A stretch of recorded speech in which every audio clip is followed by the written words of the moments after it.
Okay, hello everyone. All right, so welcome to sort of a session that we're going to have. Okay, and specifically this session is really about doing a summary of what is Cold War and why Cold War specifically is important. Okay, and it is definitely one of the topics that you definitely need to sort of familiarize yourself, especially if you're going to choose Cold War as part of your national exam preparation. Okay, so let me share the screen. All right, so you can see this. Okay, so I think everybody can see the screen of sorts. Okay, so this is a Cold War summary.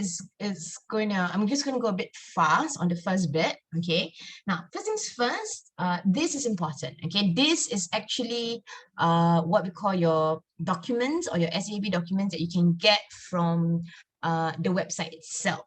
Okay, and if you really look at Cold War, okay, or your Sec 4 topic specifically, it is going to be divided into parts. Okay, so the first part is actually what you guys are quite clear about. Okay, when we actually did the starting of Cold War and the reasons for Cold War. Okay, so specifically or mainly there are actually a few reasons, and we have divided nicely into 3 reasons. So we just later on go really, really fast on that. Next is, of course, what we call the manifestations. Okay, so what are manifestations and what are the examples of manifestation? I think that is very important. Okay, and then the second bit is actually the case study. So you do learn 2 case studies. One is the Korean War. The other one is the Cuban Missile Crisis. All right, both are definitely very possible source-based question topics that can be tested for O-level this year. All right, and the last part of this entire Sec 4 syllabus or the Sec 4 textbook actually is end of Cold War. Okay, now can the questions be interlinked? Possible. That means I can ask questions on reasons for Cold War first, and then I can also mix it up together with questions on end of Cold War. Later on at the second part of this lesson, you're going to actually see some examples of how Cold War questions could actually be merged. Okay. Now, it is good to know these definitions, all right? How do you go about looking at these definitions? Just go and Google. I think you're able to find very good definitions. And when you're doing your own set of notes or when you're doing a revision, make sure that you know all these concepts very well. Specifically when it comes to words like glasnost as well as perestroika, what in the world is, right? So all these things are actually specific terms that you need to know when it comes to Cold War, okay? Now, this is part 1. This whole lesson is going to be divided into like 4 big chunks or 4 main parts. Okay. Now, reasons for Cold War. Definitely, we're going to start with the common one, which is actually ideological. All right. So I think you would already remember, or if you have forgotten, you need to discuss or you need to talk a little bit about what is the difference. And the difference, you can take a look in terms of whether it's political, economic, or even social aspects that are different. So the reason why Cold War came about is because ideologically, all right, there are 2 groups of thought. There's the communism as well as democracy / capitalism when it comes to the economic way of running a government. Okay, so main reason is ideological. All right. The second reason is definitely the mistrust and distrust. And these are all the examples. Do you need to know all these specific examples? Of course, it is good because especially when you're writing an essay, specific examples like this is needed. Right. Now, if you remember this, the mistrust, and I've given you sort of this A3 size kind of paper, or so I think for the other class, you would probably have some sort of summary like this. This would be good. Okay, I think for history, you need to have or create your own timeline. So I've given you this as a sample of how a timeline looks like. Later on, when we do Cuban Missile Crisis, also you can take a look at how the sample looks like. Okay, so all these are examples of mistrust. right? Do you need to know the specific examples? Yes, it will give you a big advantage, especially because we are also looking at essay questions, all right? Now, last reason for Cold War is actually the worsening relationship, all right? The worsening relationship after World War II, you know, after there's only these two big superpowers and there's always competition. And I think the mistrust worsens the relationship, and hence there will be this one group or one country, specifically USA, that decides to actually in their relationship with Soviet Union, okay, they are very cautious and they're very wary, all right? And then we talk about the containment policy, then we talk about the Truman Doctrine, then we talk about the Marshall Plan. So these are all responses of USA towards the mistrust that Soviet Union has actually shown to them.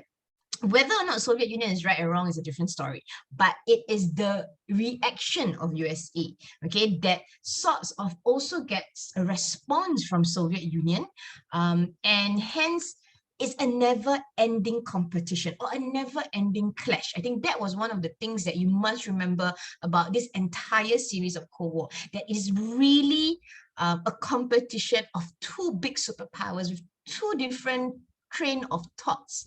And because of that, a lot of other countries, because they were just recovering from World War II, they had no choice but to sort of being sucked in by this competition, or what we call this power play, by this balance or imbalance of power. All right. Now, manifestations. Okay, we're going to part 2 already. I told you it's going to be quite fast. All right. Now, what is manifestations? Okay, now manifestation, if you look at this part, is actually the carving of political and economic influence. Now just imagine you have two superpowers who is now the strongest country after World War II. All other countries, all previously strong countries like Britain, France, even Japan, they are now recuperating and recovering from the war itself. So you have these two big countries and they are different from each other. So there's no way that there is negotiation. And it does not help that one of the countries, which is obviously USA, has a stronger military strength, right? Especially with having weapons that can cause mass destruction. So there is always at the back of the minds of Soviet Union that, you know, I don't trust this country, USA specifically. I had many occasions where there was a lot of well, if you could say simply, you know, like stab in the back kind of episodes, you know, with USA. Now, why should I trust USA? So it becomes a never-ending story of trying to prove that Soviet Union is better or USA is better, all right? And it doesn't help that both these two countries are really big and really strong, okay? And instead of the conflict just being stuck in Europe, okay, because technically that was where the World War II in Europe sort of ended, it will now sort of be extended to other parts of the world, all right? Be it very near America or be it in Asia Pacific, all right? Which we talk about Korean War as well as later on Cuban Missile Crisis. Okay, so what were the early manifestations? So manifestations is just actually about conflicts, examples of conflict. So you have the Truman Doctrine and Marshall Plan. You have military alliance, NATO, Warsaw Pact. So if these terms are very alien to you, I would expect you, okay, to actually go and find out yourself. In fact, there are already videos uploaded about all these things. Okay, so you can go and check out the YouTube videos, all right, into more detail. And we talk about Berlin blockade and as well as the Berlin Ally. So that is possibly the most direct confrontation that USA as well as Soviet Union had with regards to what is going to happen in Europe. Okay. Now, key concepts that you need to know. Remember, I was telling you that it's really a big competition of sorts. So if I were to sum it up or make it very, very simple, right? So if USA had containment policy, Soviet Union had something else. If USA had the Truman Doctrine and Marshall Plan, which is actually about monetary help given to countries after World War II, Soviet Union also had an alternative to that, okay, to give help to countries that were communist or aligned themselves to Soviet Union. All right, and then we call it Comecon. So do you need to know all these things? These are small little nuggets of information that you need, especially when it comes to writing specifically the 8-mark question. Okay, 8 marks question where they just ask you to explain points or even describe. Okay, the lower level, describe. You will need to know some sort of content. Okay, if you do not know what is NATO, or you do not know what is Warsaw Pact, you have to go to your textbook, or you have to actually go and Google it yourself. All right, you need knowledge in order for you to write a better history essay. Okay, this is not social studies where you can use your own personal experience, that kind of thing. You still need some sort of content. Okay.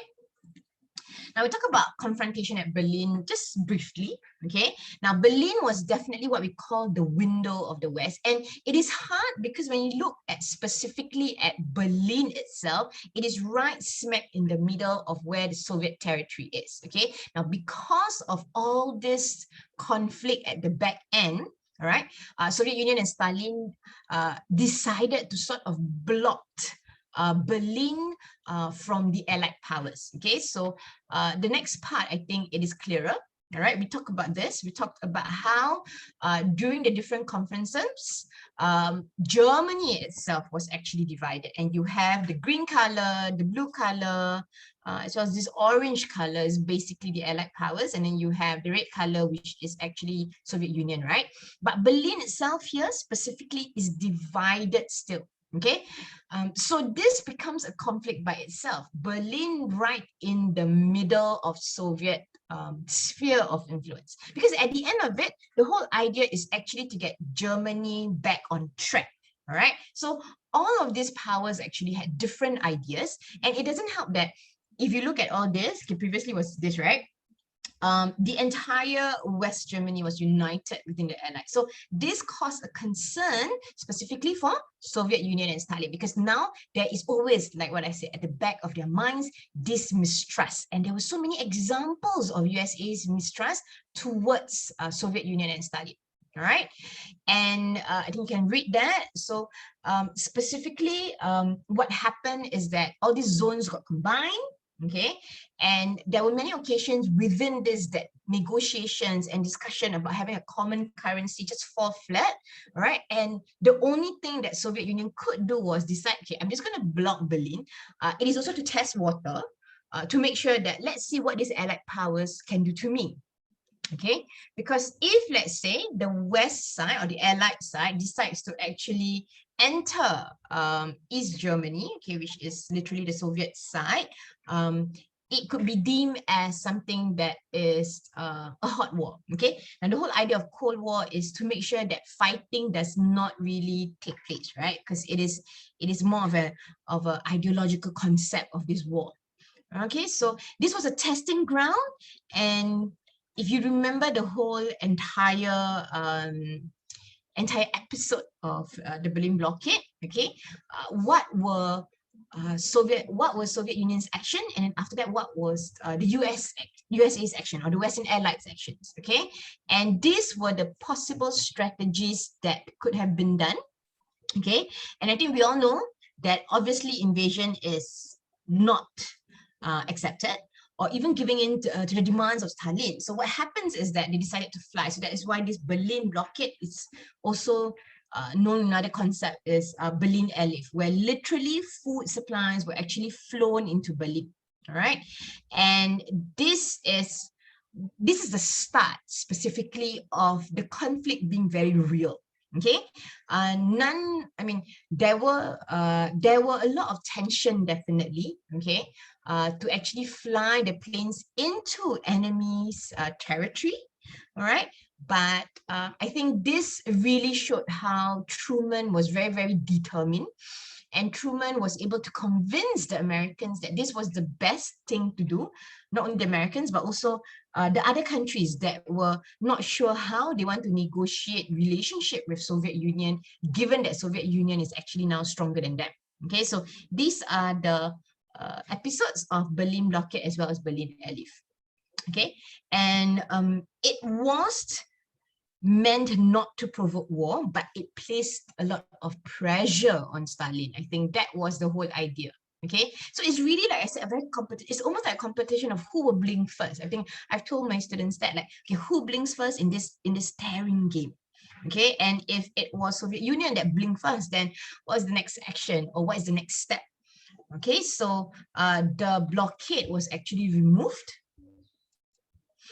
Okay, these are some of the things that was actually airlifted in the way. All right, but the impact of it was more important, I would feel. Okay, the very fact that now there is this really clear divide between what is West Germany and what is East Germany, and it feels like that as though there is this invisible iron curtain that sort of smacks and divides both Soviet Union as well as the other countries that was aligning themselves to USA. Okay, now Berlin blockade is a real deal. All right, you can see on the left side here that is Truman. Okay, on the left side here, and you can see that there is that bomb there at his belt of sorts. Okay, and then you have Soviet Union, and anytime, okay, there could be a possibility of using this bomb on the enemy, which is Soviet Union. Now, Soviet Union was not just resting and waiting for themselves to be bombed. They were also trying to hustle into getting the technology to build, if not a stronger weapon of mass destruction, something that is of equal impact. Okay. And because of this fear that Soviet Union could do something like that again, then the birth of NATO came about. All right, so NATO literally represents the North Atlantic Treaty Organization. It is the name of an organization, and the main concept, just remember about the name concept, it is just to protect any Western countries, okay, any Western countries in Europe from Soviet aggression. You don't have to align yourself to USA or anything. As long as you are a non-communist country, okay, and Soviet Union is either trying to force you or trying to convince you to join them, then NATO, as well with USA being in the lead, of course, will be there to stop this communist aggression. All right. And when you have this, okay, so how does it work? Member states agree to come to each other's defense. It seems like a little bit like what we've remembered, right? United Nations, or even previously the League of Nations. But this is specifically for European countries, because, you know, you must remember the context is all of them are still recovering. So they need a little bit of help, and they need a little bit of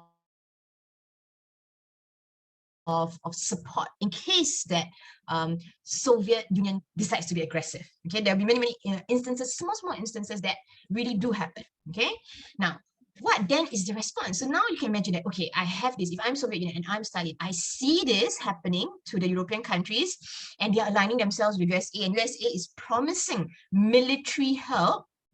And if you were Soviet Union, you'd be like, oh yeah, they are really real, you know, or they are really going to do what they promise, because I see that in the Berlin blockade. So their response would be this Warsaw Pact. Okay, so Warsaw Pact is just the name of again, an agreement, and specifically this agreement revolves around this group of countries, Poland, Romania, all these countries who became satellite nations. Now, the meaning of satellite nations is they are supporting Soviet Union, or they believe in what the Soviet Union's philosophy or idea of belief, which is communism, right?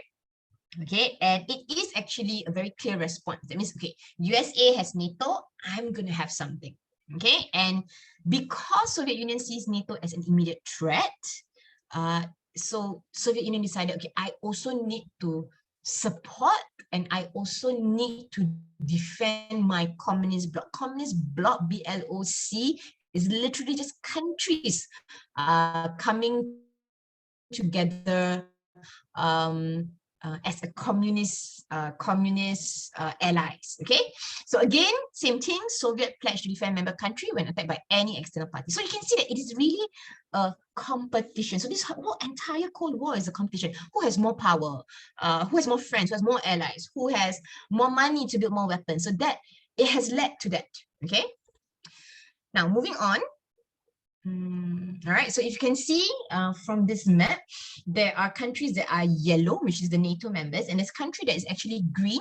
Now, orange countries are countries that decides not to play favorites, okay? And they want to recover, or they want to see things at their own terms, okay? So these are some of the countries. Okay, so what's the impact? All right, well, there isn't a real war between all these countries, okay? Like, you don't see Czechoslovakia fighting with Italy or those kind of things, but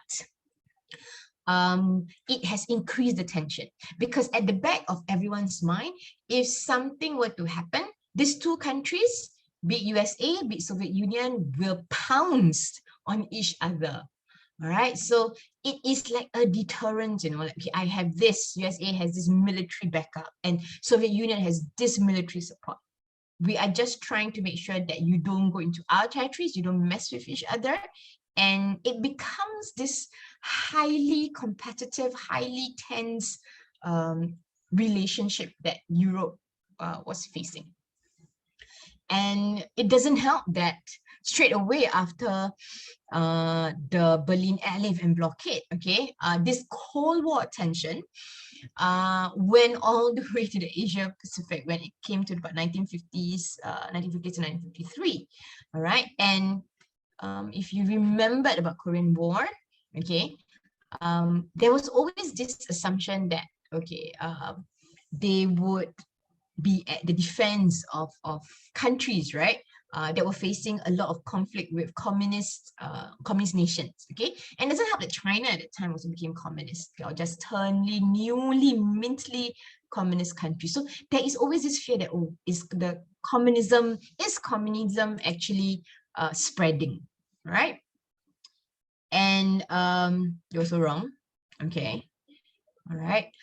We all know that actually China played a very important role in the Korean War.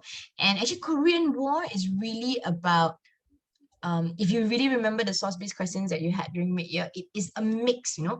Is Korean War successful, or is Korean War a success or a victory for USA? It depends on whose perspective. Is Korean War a success or a victory for North Korea, which equates to, you know, Soviet Union? It also depends on whose perspective. So in history, when you do source-based question, it's really about whose perspective that we're looking at. Okay, I'm not going to go into Cold War so much. All right, but just remember that the concept of brinkmanship is very important. Okay, and what is brinkmanship? Brinkmanship is literally confrontations that almost led to a bigger war or a bigger impact. I think that is important. And there are many occasions, especially when it comes to relationship between both USA and Soviet Union, there's so many tension moments, right, that it almost led into a bigger war or World War III, given the military might or military power that both these two countries have. All right. Now, next bit. Okay, so now, since I'm not really going to talk so much about Korean War, and we're going to like sort of like skip through history, and we're going to look at what happens in 1962. But in between that, there are actually a lot of confrontation everywhere. Okay, it's just that for your syllabus, for O-level history, you know, we're just going to focus on specifically Korean War as well as Cuban Missile Crisis. But between 1953 and 1962, there are actually a couple of conflicts that really had USA and Soviet Union having confrontations, right? Now, so Cuban Missile Crisis was quite interesting, okay, because it is not a new thing. So you must remember that history is fluid, or history is on top of each other. So when you actually have a timeline, then you realize that, oh, there's a lot of overlaps actually. So this is quite new. Okay, I just sort of like did it. Okay, but if you see this red color, okay, box, just zoom into the red color. Relationship between USA and Cuba has always been complicated. In fact, it has always been complicated since the early 19th century, okay? Where Cuba is situated and where USA is situated is because of their close relationship. There's always been conflict, okay? And given that, you know, USA was a stronger power and Cuba was like a window of opportunity to resources, to power, to a lot of things, Cuba became one of the many countries that USA sort of, in my personal opinion, sort of took advantage of by putting in politicians or leaders that are very close or very aligned to USA, okay? So that is literally the whole entire 18th century. So if you look at a textbook, there is always this timeline before every chapter. So it really went all the way until the 18th century. But we are going to focus in 1959, where a few of these people actually come about. And when we talk about Cold War, personalities are very important. Leaders are also very important. So later on, give me a minute, and I'll show you the whole leaders of USA as well as leaders of Soviet Union. And then you realize that, oh, why the relationship is as such. Okay, now in 1959, when Fidel Castro came to power, he introduced a lot of things. Okay, Soviet Union, USA was like the advantage of the Cubans, and he came in as a revolution leader. All right, he doesn't come from a background that's very poor or anything, but he came with the intention to change the system. And changes are always regarded as very suspicious, and especially the change is to help the lower tiered people. I think that was the biggest fear. Okay. What is interesting at that time, okay, Stalin has also been long gone during this time. Okay, Stalin passed away in 1953. So there was another new leader, Khrushchev, came in. We all know about this Khrushchev guy. And relationship seems to have started from there. So what is important in Cuban Missile Crisis is you need to know the context of 1959, what happened in 1960, and how, because Fidel Castro behave a certain way, that is the reason why USA reacted. All right. And what is most important is actually, if you look at the right-hand side or the orange color boxes, is 1961 to 1962, because it's a back-to-back. So Cuban Missile Crisis is like a story. And in fact, a lot of the source-based questions that actually come with Cuban Missile Crisis actually takes place from here, 1962, in all this actually days, from 14 October all the way until, I would say, about 28 October. This whole entire month of October is literally conversations between Khrushchev and Kennedy and Fidel Castro, and you can see it in the letters. Okay, but before you also understand Cuban Missile Crisis, you must know the context. And a lot of students, they don't read enough. Hence, that is why when you do Cuban Missile Crisis source-based question, you wouldn't be able to use your contextual knowledge. It is always best in history to use contextual knowledge, because when you use contextual knowledge, it should be easier to navigate the questions, because some of the sources that you have may be biased. So when we have history sources, just be very careful that sources could be biased, and when you use it as a cross-reference, your argument is not justified or your argument does not stand. Okay, so you must know this period at least, even if you don't really bother about all the other periods. If you're going to do Cuban Missile Crisis, which we all are going to do as source-based questions, because it's a possible O-level topic this year, always look at what's happening from 1959 onwards. Just don't understand things that's happening in 1962. In fact, 1961 is also equally important. Okay. So specifically, in a nutshell, what is the Cuban Missile Crisis? Okay, it is a confrontation between the United States as well as Soviet Union because of missiles found in Cuba. Okay, and because of the location, we all know that the location of Cuba is very, very important. In fact, it has been important since the 18th century because of the resources that Cuba actually had. All right. And you can read these. Okay, America since the 18th century has always had alliance with Cuba and Cuban leaders. Okay, there's always a naval base there. There's a lot of American investment in Cuba. So that is why when the leaders of Cuba is not someone who is pro-America, that's why they jumped. Okay, and it does not help that this Fidel Castro, which is the leader, has also a tendency to align himself with communist beliefs or communist ideals. Okay, moving on. So these are the things that what Cuba is known for, specifically sugar and cigar and very good resources. Okay, and you can see that, you know, sugar plantations is all over Cuba. Okay, this is how probably it looks like now. Okay, and if you look at this, you know, and if you look at the circular lighter gray, and all this IRMB and MRMB, you know, it is actually, or it actually stands for medium range ballistic missiles. And why is it circular? Is because the missiles that were found in Cuba, there was a possibility of, if let's say they target USA, the destruction area. So the ones that is circular is actually the destruction area. That is why having missiles in Cuba was very fearful, and the response towards it was incredible, in fact. Okay. So this is Fidel Castro, this is Kennedy, and this is Khrushchev. In source-based question, most of the time, very rarely that you actually will find pictures of them, but what you will get is definitely political cartoons. So you need to know which guy is which guy. Okay, the one with the beard is Fidel Castro, the one that is bald is Khrushchev, the one that has later on a poofy hair will always be Kennedy. So you must know your personalities. There's no way you're gonna go for O-level national exams without knowing how they look like in a cartoon version. It's very, very important. Okay. And literally, this was the start of everything, I think 14 to 16 October. Even the relationship has always been tense.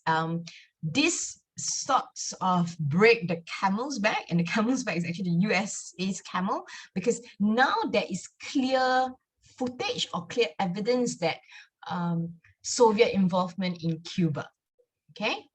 All these kind of things, all right? And this is how historically USA was so involved, and because of this thing called the Monroe Doctrine, where they took advantage of resources that was found in Southern America, and they invested a lot. Okay, so there was a lot of USA's investments in South American countries as well as Cuba. Okay, and just very quickly, Cuba was important because of its position, strategic importance, which is here. Okay, very, very near, can you see here again, very near Miami, very near America. Of course, economic interests, that is why Cuba is very, very important. And this, you must remember this, many American companies actually invested very heavily in Cuba. Okay, hence, you always need a pro-American government. Okay, obviously, having another country to sort of dictate and take away your resources is not something that you would like, okay, especially the local Cubans, and it has led to tension, and it leads to a political intervention. So this guy, not this guy, but this guy here, he was possibly one of the most corrupted or most ruthless, and he was overthrown, okay? And he was overthrown, moving on with this guy here, Fidel Castro. Okay, which was interesting because he did not identify himself as communist. Okay, he actually saw himself more of a revolution, more of a rebellion of sorts. Okay, so it was really the relationship that happened with America that sort of pushed him into getting support with Soviet Union. Okay, so go and find out who's this Fidel Castro. Okay, and this was when America, in sort of like to punish or sort of to give Cuba as well as Fidel Castro a clear message, had sugar quotas, had embargoes, which made it very hard for Cuba to recover and for Cuba to continue to trade. So I think those incidents, okay, sort of pushed Fidel Castro into the arms of Soviet Union, and Soviet Unions were just like waiting for another ally that is very close to America. Okay, so he aimed, so his aim of Fidel Castro aims were actually very, very good, like land law reform, help given to poor farmers. So all these were good. But in the minds of USA's businessmen, and this is good, this is bad, sorry, because it sort of will bring them less profit. So I think these were things that, as a capitalist country like America, they do not see state-run governments to be effective or to be profitable. I think that was the biggest fear, all right?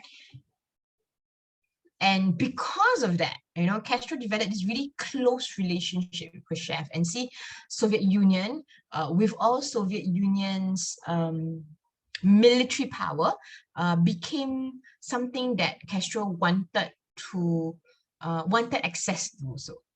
Okay, so these are all the few, or one of the few moments that they had very good meeting. Okay, going very fast.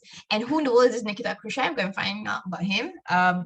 He took over after Stalin passed away, and his background is very important. Okay, he's a very hardy man. And his actions, and because of his life experiences, his actions were also very, very, very direct and very brutal in that sense. Okay, so these are the few tensions in summary. American political intervention in Cuba, the Cuban Revolution, as well as his actions sort of made Fidel Castro public enemy #1 in USA. And because of that, there were attempts to take over Cuba. And this is what I was mentioning. One of it is definitely the USA embargo on US exports to Cuba. All right, they sort of stopped investing in Cuba and stopped other countries from having a direct contact with Cuba. This is the embargo, for example. Okay, and if that did not stop Fidel Castro from changing his economic policies, then let's just get rid of Fidel Castro. And one of the biggest thing that you need to remember to show, okay, why is this important as contextual knowledge, to show that USA also was aggressive and played a part, is actually your Base of Pigs invasion. Okay, and Base of Pigs invasion, as we all know, failed miserably. And because of that, it also showed that a very unfavorable image of America, okay, trying to get rid of something that just because they're different. Okay, so this is some pictures of it. And it was humiliating for Americans, okay? And Kennedy, which was the American president at the time, had to not only admit, but he didn't apologize per se, but he had to acknowledge that that was an American secret invasion towards another country. Okay, he had to justify the reason why Base of Pigs of invasion took place. Okay, please go and find out a bit about Kennedy. I think in your SLS lessons, there's some videos about him, and why, again, his life experiences makes him react a certain way. Okay, so what was the impact? Okay, of course, USA appeared to be really like a huge joke, because it was a total disaster. And it also then heightened Castro's fear, because right now, then you feel like, oh, America is very serious in trying to get rid of people who are not supporting America's belief. Okay, and of course now is a good time for Fidel Castro to sort of just like, oh, I need some allies. Okay, I am not confident that I can actually deal with America, the country that has everything, on my own. And of course, these are just some pictures of it did not stop there. In fact, actually, Base of Pigs invasion was one of the many invasions. There was also other operations. So this one is another contextual knowledge to show that, okay, USA was involved, and USA was aggressive, because later on, when you look at all the different sources, oh, it actually shows that, oh, America was totally democratic and was totally very open about negotiation. Possibly not, okay, because there were instances where America actually played quite a devious role in trying to get rid of Fidel Castro, and there were many plots to kill Fidel Castro. And what would he do? Okay, so he made now clear that he wanted to ally himself with Soviet Union. okay? And because of this, it escalated, okay? And the best way to instill fear is to send military power to Cuba and to send nuclear weapons to Cuba. So what is interesting is, even if, let's say, Cuba received Soviet nuclear weapons, that was probably substandard in compared to America, but because of the location of where Cuba is to America. So it could be a very old weapon, all right? But because it is near and because it can cause a lot of destruction, that is why America sort of flipped, and America was on heightened alert, or even Kennedy and the White House, in fact, was actually in a very high alert situation, a very tense situation. I think that was the reason why. Okay, it's not because of how powerful the weapons are, but it was the location that was more important.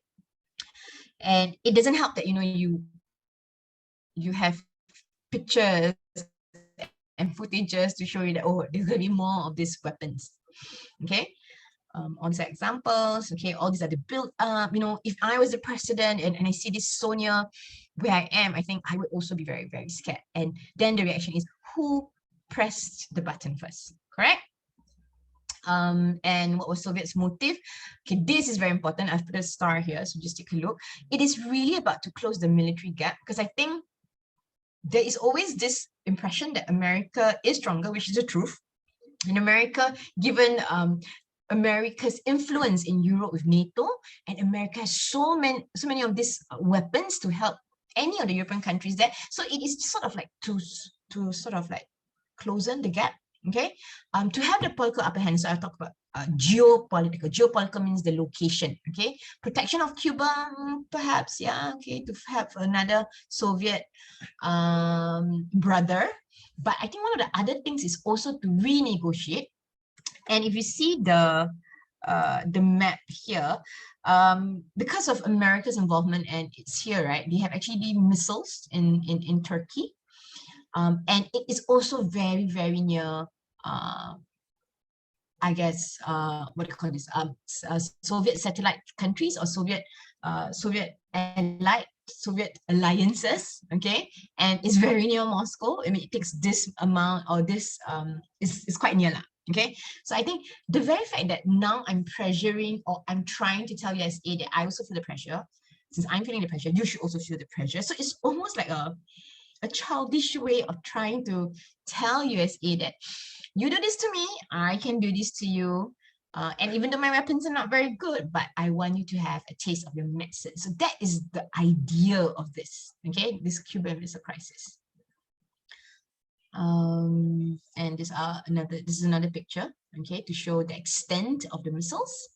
And of course, American discovery. And of course, this was what I meant by who is going to press the launch missile first. Can America press first? Of course, America can literally have enough power to launch, whether it's from Europe or whether it's from America itself, to hit the Soviet Union. But this would mean an actual war. Okay, would the world be prepared, be ready to go for another World War III? I think that was at the back of the president's mind. Okay. And there was a lot of negotiation, okay, whether it is frontal negotiation like this between ambassadors, between presidents, or it could even be negotiations under table negotiations. All right. So this is really about political, what is politics lah? All right, it's a lot of negotiation, a lot of trying to not go for the worst case scenario, which is actually launch a war. All right, so this is one aspect. Okay, and only later on did Kennedy receive a report saying that how capable some of these missiles were, and I think that was the biggest fear. Okay, and responses. Okay, you could have a first strike. A first strike here means that I start first, or I hit the enemy first. Okay, and there were a lot of options that Kennedy could do. Okay, and this is the idea about brinkmanship. I think the practice of doing something so dangerous that almost lead countries to the brink of war. I think that was the idea. And we've had many cases, especially for, I would say, especially for Cold War, many instances and many incidents of brinkmanship. He told the public, okay, and of course, then you have Soviet responses. Okay, so once Soviet gets some sort of response from Kennedy or from the media, then they would respond. So it's really a back-to-back letter or a newspaper article. Okay, so it's really about playing the last card. It's a poker game of sorts. Okay, just going on. Okay, so what's the resolution? Of course, you have a resolution, and the resolution is Khrushchev decides to, okay, take away the weapons, and there are reasons for that. Okay, so one of the reasons is, I think, the realization that if both parties actually were to go to war, it is really a lose-lose situation. So they were looking for a win-win situation at the expense of course, Fidel Castro and Cuba.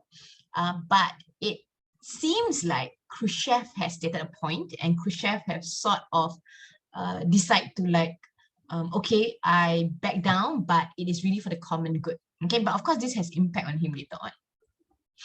Okay, so the letter that was written on 26 October, he wrote and he agreed to withdraw the missiles with the assurance, that USA will not invade Cuba. At the back end also, of course, Khrushchev agreed to remove missiles if USA agreed to remove the missiles in Turkey. But the backstory, apparently, that these missiles in Turkey was already due for removal. Of course, you don't tell that to your enemy, right? So through these negotiations and all this, the world literally managed to sort of breathe, and there was no World War III to start with. Okay, and this was the deal. Even though you will have sources that will say that Castro actually is willing to start a nuclear war, they are willing to go all out. But I think because of USA responding like that and Soviet Union responding like that, both parties were able to negotiate, and there was no invasion towards Cuba. I think they stuck to the deal, okay, or they really sort of promised and they compromised with each other.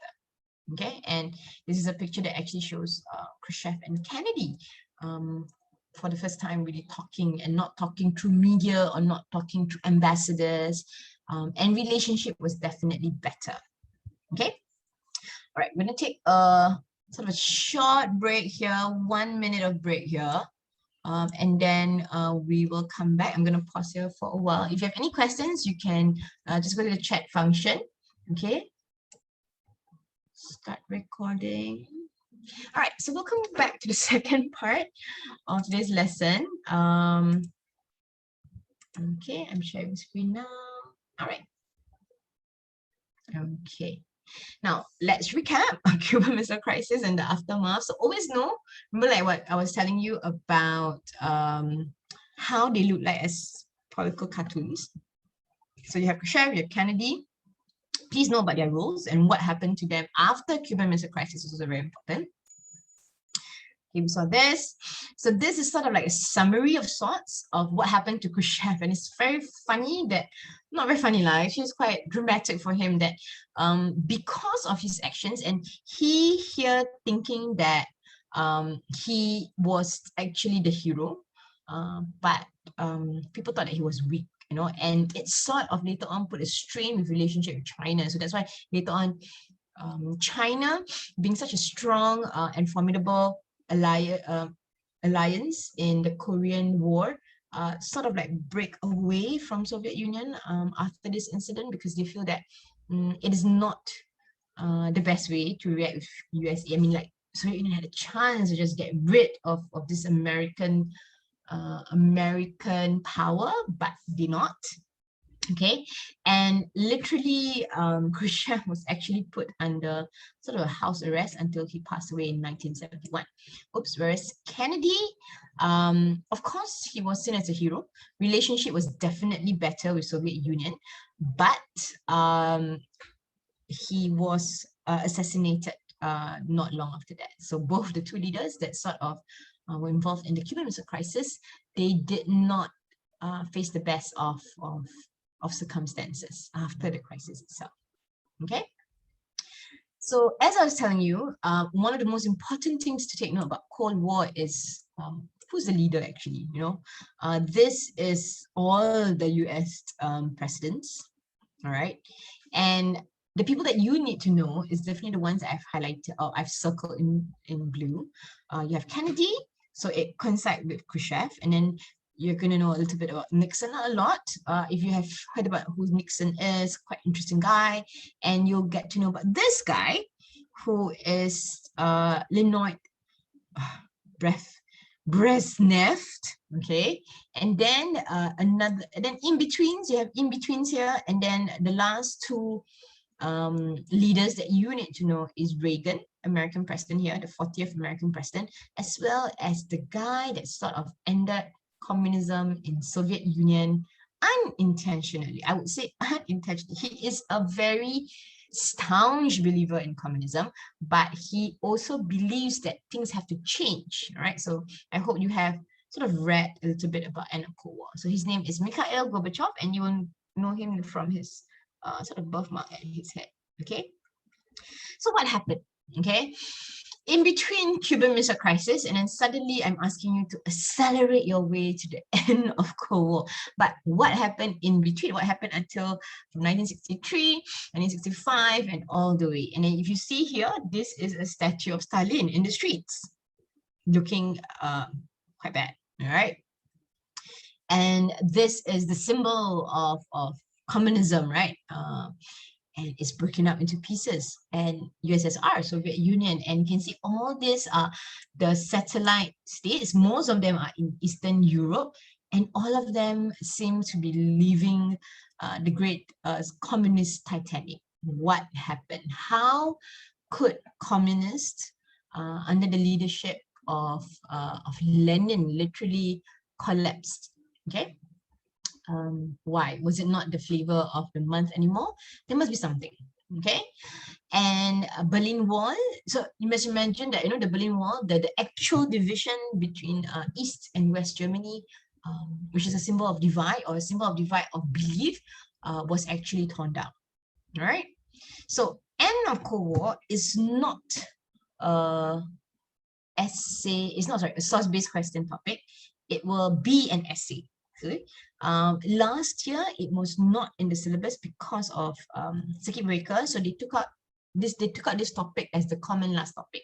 So far, as of now, as of today, 11th of June 2021, this topic will still be and can still be tested in 2021 History National Exam.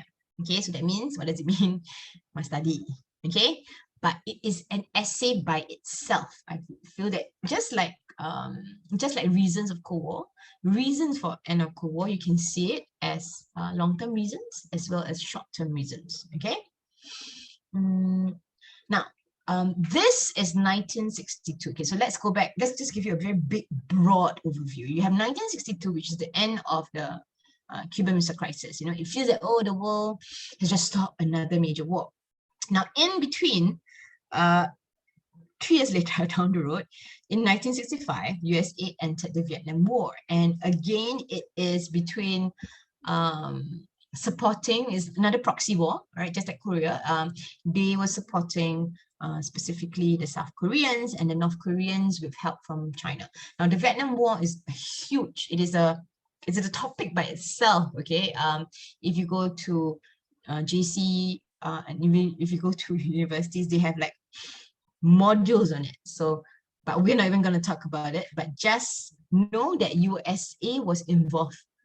Because why? You must remember about the Truman Doctrine. You must remember about the promise of helping any countries, as long as you're not communist, but you are being succumbed to communist aggression. USA will try, together with either United Nations or USA with any other military support, will come in to help you. Okay. And then suddenly you can see that, you know, Khrushchev was no longer in power, and you have Brezhnev, okay, and he introduced this, okay, and this thing called period of détente not detente, detente is actually what we call a period of peace during Cold War. Is it peace? That means America and US and Soviet Union is no longer fighting. They learn to negotiate with each other, or they learn to work together with each other, and they try not to be in each other's area, or they try to just live with it. That would be a simpler term for detente. Okay, and you can see, okay, I think somebody asked me, what is this SALT talk? SALT talk is about reducing arms. Okay, it's about reducing weapons of mass destruction. It's not real SALT. Okay, it is more of anti-ballistic treaty agreement. Ballistic is just nuclear weapons. All right, and you can see that the Vietnam War literally was almost a 10-year war, and it took a lot of America's resources. So given that that is already what America was facing, so America was also trying to not have another war, or to not have a lot of other conflict with Soviet Union, because they are already at conflict with China, who's actually supporting the Communist Vietnamese party. Okay, and you can see that from perhaps 1968, okay, it is quite a good run where there were actually better relationship between USA as well as Soviet Union. Okay, it is a policy of decreasing Cold War tension. It is not a policy of peace. Please remember that. Okay, they are still at Cold War. Okay, and it's a good 10 years of this detente period. So I really like this cartoon on the left. It actually shows about this odd couple, and you have Soviet Union bear as well as the American eagle, and it shows as though they are having this mutual relationship with each other. Okay, and you have the two. This is American leader Nixon, as well as Beneft. Okay, I'm correctly pronouncing his name. All right, and they do meet up, which is really rare for previous American presidents and previous Soviet Union leaders. Okay. Now, how was it practiced? So this is quite interesting. They agreed that they will not interfere in each other's spheres of influence, and especially because of what was happening in the Vietnam War at the time. Okay, and specifically, I think at that time, both of them know that even if they were to fight, both of them have equal nuclear power. So that means it is really, if they start fighting with each other, it is really a lose-lose situation. So they agreed to forget it. Let's just try to be friendly with each other, and try not to irritate each other. I think that is one of their key ideas of detente. Okay, and what is the effects? The effect is really about trying to limit, or trying to make sure that I have this knowledge. I'm not going to give my nuclear weapons to countries like Cuba again. And America will also promise that, oh, I'm not going to give weapons to other countries as well. So they're trying to just make sure that, okay, whatever weapons I have, the weapons are just America will use it and Soviet Union will use it. I'm not going to sort of share this knowledge, or I'm not going to build more, because they realized that, okay, they needed each other to sort of deal with other conflicts that they were facing. Okay, so they try to limit, they try to reduce the numbers. And these were type of missiles, classification of missiles. Okay, and this is what I mean by ballistic missiles. I think I went to Google and went to find out about this. It really, really is a fast game of missiles. Okay, it can reach its target fast. It can cruise. It can even be undetected, perhaps. Okay, so those were the things that both America as well as Soviet Union have. Soviet Union have lesser, definitely. America definitely has more. But it does not mean that Soviet Union is lacking in any way. Okay, right? And this is just an example of how current day the missile threat from North Korea would be, something like that. And this actually means the magnitude. Okay, and how long it takes. Magnitude means the amount of impact that each missiles can have. And you can see that since 2017, this is the amount of magnitude or the impact that any missiles would have. Okay, so again, a disclaimer, detente did not mean the end of Cold War. In fact, actually both still had that ideology at the back of the mind that I am better and my idea is better, or my belief or my ideology is better. So you can see that quite interesting. They still have small differences or small tension now and then, again, that 10 years of peace. So then the question is, how come suddenly change, right? From 10 years of peace, why? Remember I was telling you about how a lot of the relationship in Cold War is really about who the leaders are, okay? So things changed specifically when Soviet was at war with Afghanistan, and in Afghanistan itself, again, not really tested in our syllabus. You realize that America was also heavily involved in it. And because of this proxy war in Afghanistan, relationship worsened. And it didn't help that after Nixon, there were a lot of different American presidents. And Reagan, who came in 1981, decided that there's no such thing as detente. We are still at conflict. And instead, I want to stop this communist idea once and for all. Okay, Able Archer incident, please go and Google and find out. It's really about an almost war where it happened in Europe. Okay, so you can just find some videos. I'll find some videos for you, and you can watch that. Okay, and when 1981 Reagan came to power, in 1985 Gorbachev came into power after a few leaders in between, and relationship was very different. Okay, Gorbachev was considered one of the few leaders that was actually pretty different in terms of his belief. He's not a non-communist. He is actually a strong believer of communists, but he also wanted change, and he wanted to make sure that communism could survive another 10 years. Okay, but unfortunately later on you'll see that his changes was the one that led to the collapse of communism in Soviet Union. Okay, so these are all the different timelines. That's very important, but take note, in 1991 literally Soviet Union ended, and that was the end of communism. Okay, now again, why did it end? Change of leadership.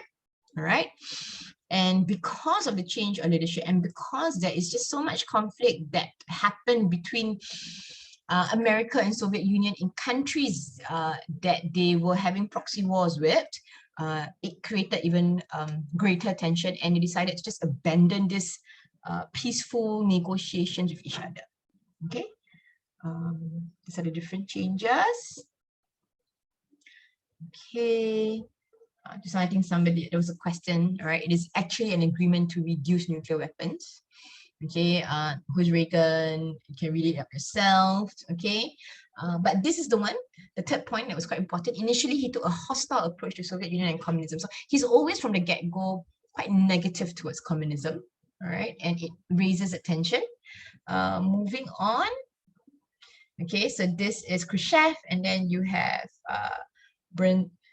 Brezhnev, okay, and then he was the one who succeeded. He introduced this doctrine where it is really about trying to have better relationships, okay, but at the same time he also wanted to continue with this military, acquiring more military power, okay, and then some of the other struggles and some of the proxy wars you can read on your own about what's happened in Africa as well. Okay, I'm going to move really fast here. Okay, so this is the part that you need to know that's important. Reasons for the end of Cold War, you can divide it both into long-term as well as short-term. Okay, and long-term, later on, I'll give you a visual representation of how it looks like. It's really about American economic superiority. Okay, it is very hard to say that they are equal, because they're not. I think America is a country that definitely has the upper hand, and because they were able to recover quicker and they were able to commit more money, then I would say that they could stop, or they could be indirectly the reason why communism sort of ended. Okay. Again, you cannot deny that Americans' military superiority is one of it, and the growth of the country. Okay, now what is interesting is under Reagan, they had this strategic defense initiative. Okay, I think somebody was asking me, got Star Wars actually inside this program. Not really Star Wars, but if you look here, even the symbol is very different. It's a shield outside of Earth. And this was the idea that if there was a missile from Soviet Union or from countries that is communist were to go and aim at America, there would be this particular technology that was going to stop it. I think right now we have it already. You can see, I think countries like Israel actually has possibly this kind of tracking system.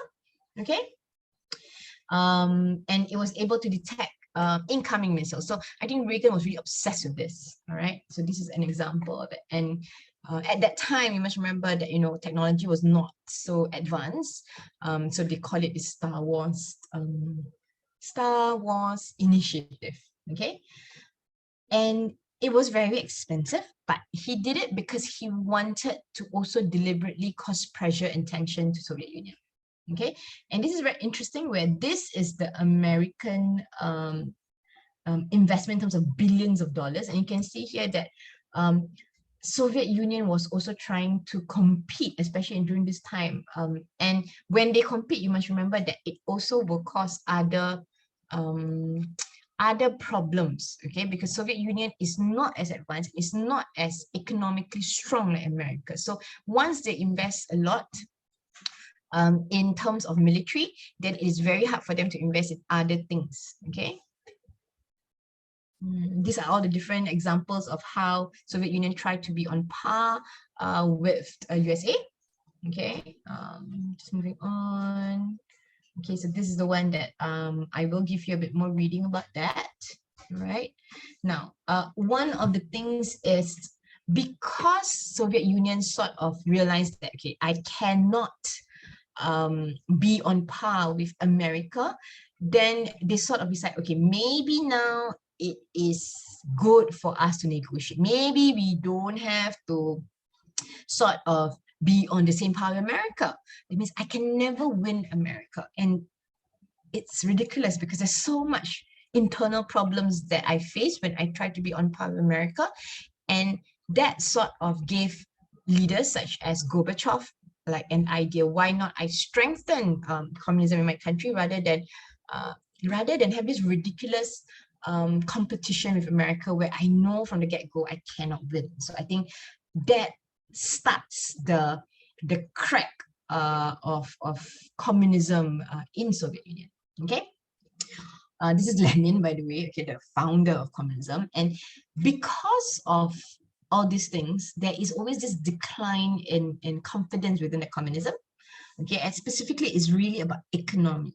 All right, please remember what is command economy and what is a communist economic system. It's a command economy. What is the benefit of it? What is the negative effects of it? But one of the things is the idea that the communist system or the Politburo is the one that actually decides or dictates what to how to grow, what to grow, where to grow, and it doesn't give individual freedom and hence no individual profit. Okay, and the consequence is very real, where standard of living is very, very poor. So some of these pictures are pictures where you can see empty shelves in supermarkets. People are queuing up for very little amount of consumer goods or even food. Okay, and you just imagine that it feels like as the Soviet Union and Soviet Union countries or allied or the Soviet bloc or the alliance, they're all stuck in this horrible economic situation, and they see their other countries that so prosperous. So there is always this tension and there's always this problem. How can the communist system be better? Okay, all these countries here. All right, so they're just facing a lot of economic depression. All right, and because of all this, okay, these are naturally not Soviet territories, but these are what we call the Eastern European countries or the Soviet bloc or the satellite states. They also had to be supported, right? Okay, and it became a burden. All right, and that also became a problem because some of these countries may actually be or try to escape Soviet Union, and they would then be harshly punished by Soviet military or the Red Army. Okay, and if you remember how Soviet Union is, they comprise of different groups of people. All these are Soviet people, but they look so different, right? So it's really hard to sort of rule such a big country where everyone is different. And in order for me to get all these people to work together, it's really about having that fear and using very harsh power. And people understand that. People are not naive, and people can actually fight back. So these were things that you can see that the foundations are already very shaky. Okay. The sheer size of the military means a very high cost, and because of that, very little consumer goods. Okay, and because of the Warsaw Pact, a lot of the Eastern European countries could, or they are expected to stay. And it doesn't help that this guy here, Benev, also had this impression that you need to stay because these are communist countries or communist alliances, and he was also very harsh with them. Okay, so you can see the increase in Soviet power led to Soviet economy, I don't know, Soviet economy, the impact is really poor. You can actually see these are bones. That means they don't care about the people. What they care is this constant competition with USA. Okay, and because of that, there's so many revolution, but it was actually being squashed by the Red Army and the communist parties. Okay, so leadership failure, because which led to economic decline and harsh treatment, literally erode the respect that people had towards communists or communist ideals. Okay, now short-term factor, of course, is this guy. Okay, he wanted to make changes. He knows that all these things are really, really bad. So he wants to make changes. So again, he has never the intent to actually make the country collapse.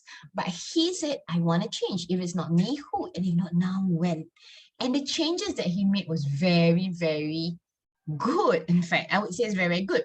He wanted to change the ineffectiveness of command economy. That means the party making all the decisions. He wanted to end military competition and spend that money to invest towards people. He wanted to end Cold War. He says that it's okay, I just want to end Cold War. Let us negotiate with USA, but not end communism. End Cold War does not equals to end communism.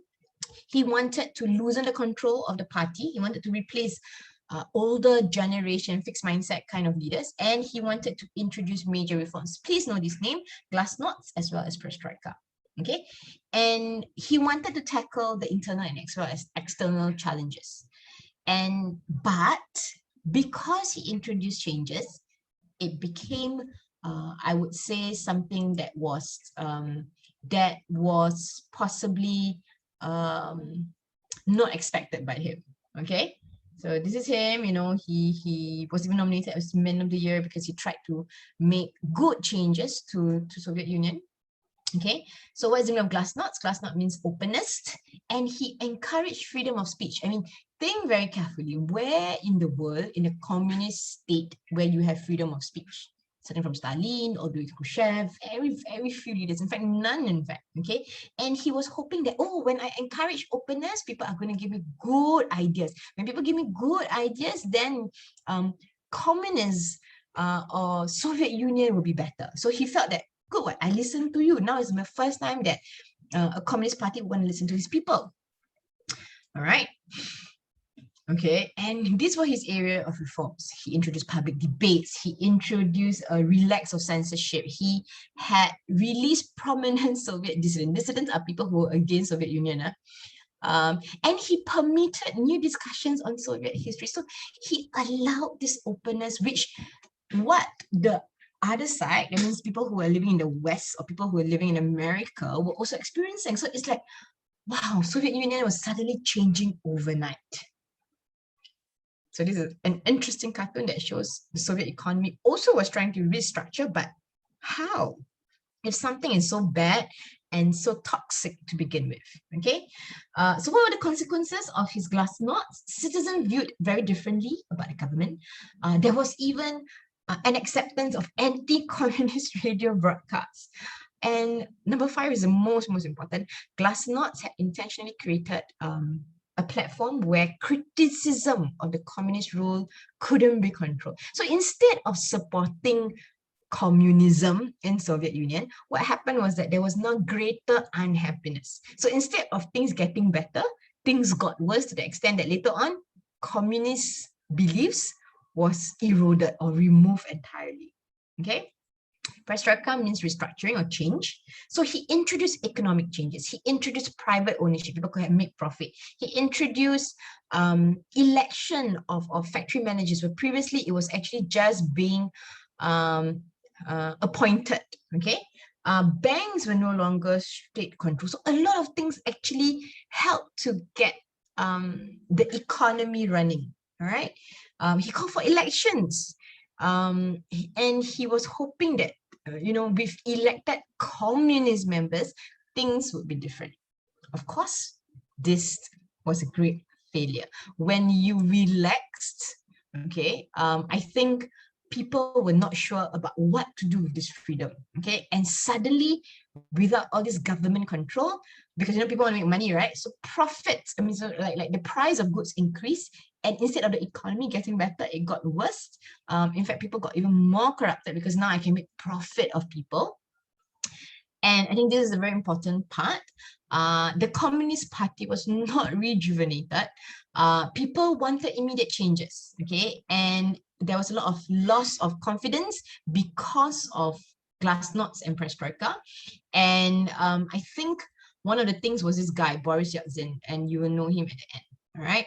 How about his foreign policies? You can see that this is him and Reagan, and you can see that something from tension, if they became friends, okay? And these are all the leaders of communism. Okay, you can see the relationship, very happy here. Very interesting that he is in front of the Statue of Liberty that talks about freedom and everything, okay? He was introducing this new thinking. He cultivated very friendly relation, and he believed that all the countries in Eastern Europe were allowed to handle their own affairs, okay? And one of the first things that he did was reducing the nuclear disarmament talks, and they both decided to stop having weapons like this, okay? And what happened is he literally gave rights and gave more freedom for communist aligned countries, okay? And he even said in his UN speech, all this, all right, all these things, withdrawal of troops from Eastern European, which was where the communist Soviet bloc is, or alliance were, okay?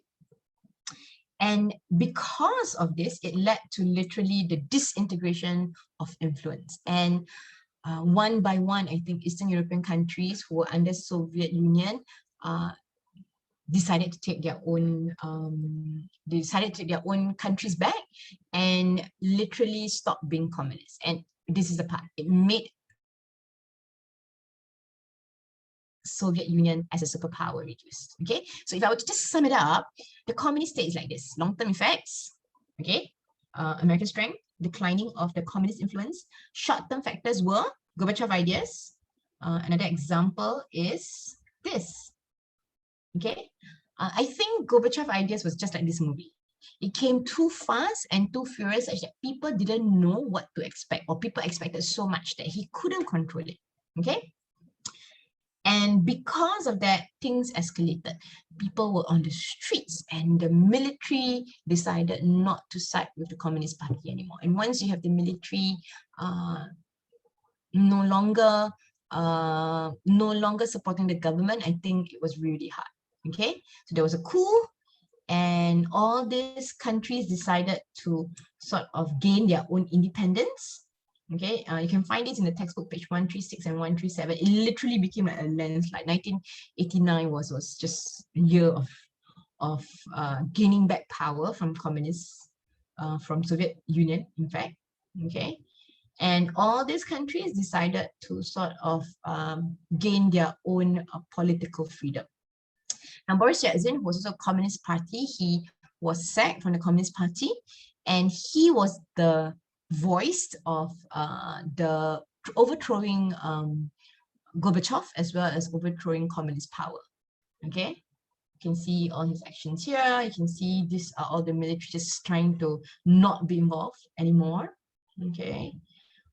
And at the end of it, what happened was, because of all this uncertainty that's happening in Soviet Union, then what happened to Germany, right? So then starts this Berlin Wall sort of not conflict, but Berlin Wall uh, incident, where literally the wall that divides was actually being torn down. Okay. We get questions about Berlin Wall, the reason why Berlin Wall gets torn down. So I've never seen it. Okay, so it's a very small part of the history bit. All right. And this really is a symbol of the end of communism. Okay, so coming back, you can see now this is the start of where even their own people, even Soviet people, are not accepting communism. Okay, disintegration means the breakdown, right? Not a lot of things here. And okay, so what happens is now you have only 3 countries that is sort of left as communist power. Okay, and how was he? So what happened to Gorbachev? He was actually also put under house arrest, and he concluded, and he literally sort of resigned. And after he resigned, Soviet Union was no longer Soviet Union. It went back to its own name, Russia. Okay, ta-da, the end. Okay. Now, just a quick one. If you look at 2020 O-level history paper, so what kind of questions can be tested? So it can be a mix. They can ask you about why USSR block of Berlin, this is the Berlin blockade and Berlin airlift.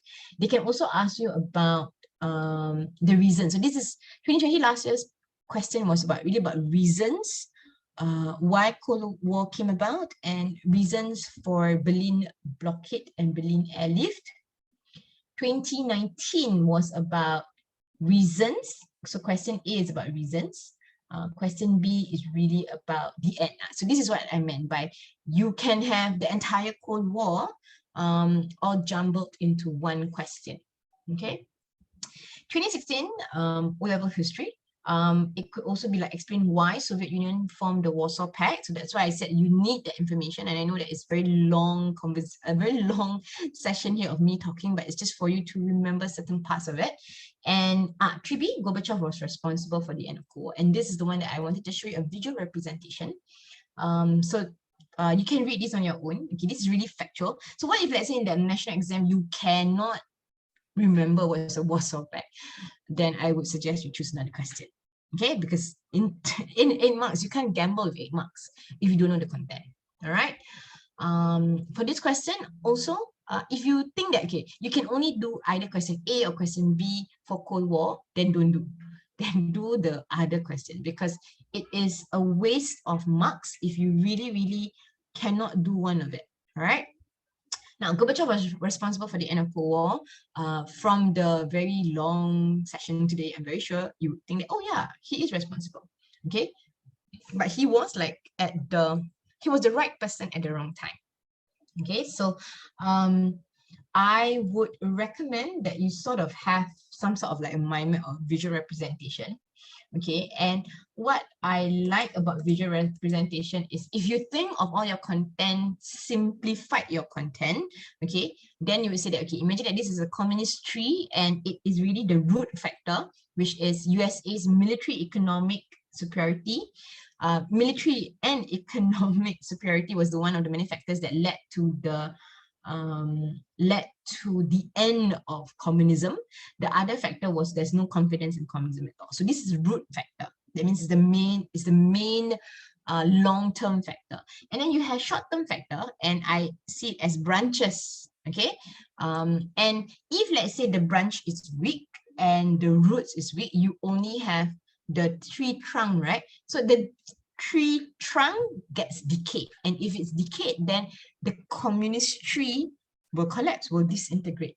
Okay, because there's nothing holding it from the bottom, and there's nothing holding it from the top. So what I'm trying to tell you is, even in doing your own notes, you must always have some sort of visual anchor for you to remember. Okay. And okay, so signs of a dying tree, and you associate your content with images. I think that really helps. All right. So an example is signs of not a dying tree, but signs of a dying Soviet Union would definitely be the roots, and then after that, the branches, and then the impact of the branches, okay? And this is a simple way of trying to stop you from memorizing, but it's really about understanding. When you write the content in essay, it is really about not how many examples you can vomit. It is really about how, when you use the examples, it is to answer the questions, okay? So if you really think very carefully about what is important today, my most important